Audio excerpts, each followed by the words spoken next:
بسم اللہ الرحمن الرحیم۔ السلام علیکم، میں ہوں وقاص احسان اور آپ دیکھ رہے ہیں میرا فیس بک پیج اور یوٹیوب چینل۔ ناظرین محترم، شعبان المعظم کا مہینہ ہے اور 15 شعبان کی رات بڑی فضیلت والی، بڑی عظمت والی، بڑی برکتوں والی، بڑی رحمت والی، بڑی کرم والی رات ہے۔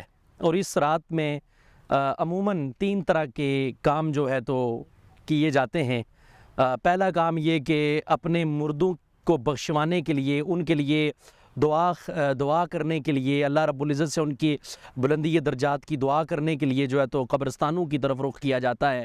اور دوسری یہ کہ اس رات کو عبادات کا اور نوافل کا اور قرآن پاک کی تلاوت کا اہتمام کیا جاتا ہے، اور سوم یہ کہ دن کو روزہ رکھا جاتا ہے۔ اور اس کے علاوہ بھی لوگوں کی کوشش یہ رہتی ہے کہ شعبان کا مہینہ، چونکہ بنیادی طور پر رسالت مآب صلی اللہ علیہ وآلہ وسلم نے ارشاد فرمایا کہ جو شعبان کا مہینہ ہے یہ میرا مہینہ ہے، اور رمضان کا مہینہ اللہ کا مہینہ ہے۔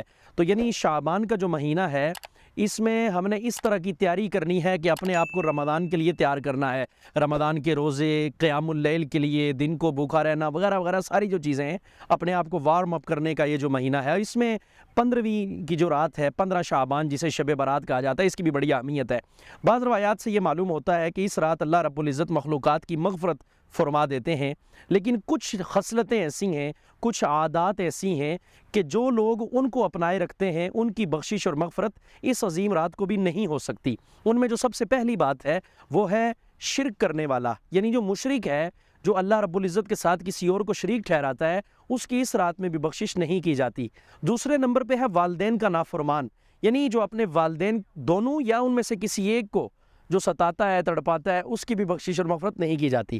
اور تیسرا جو شخص ہے وہ ہے شراب پینے والا، اسی طرح جو قاتل ہے اس کی بھی بخشش اور مغفرت نہیں کی جاتی۔ اور ایک اور بڑی اہم بات کہ کینہ پرور، کہ جو دوسرے کا بغض، دوسرے کے بارے میں حسد اپنے دل کے اندر رکھتا ہے اور اس کے بارے میں غلط سوچتا ہے اپنے مسلمان بھائی کے بارے میں، اور یہ بیماری ہماری معاشرے کے اندر، ہماری سوسائٹی کے اندر سرایت کر چکی ہے۔ ایسے لوگ کہ جو کینہ پرور ہیں ان کی بخشش اور مغفرت بھی اس رات کو نہیں ہو سکتی۔ اسی طرح جو شخص چغل خور ہے، کیونکہ چغل خور کی وجہ سے جو مسائل پیدا ہوتے ہیں وہ بہت ہی عجیب نوعیت کے ہوتے ہیں، اور بسا اوقات تو گھروں کے گھر، خاندانوں کے خاندان ٹوٹ جاتے ہیں۔ تو چغل خوری کی خصلت رکھنے والے شخص کی بھی اس رات کو بخشش اور مغفرت نہیں ہو سکتی۔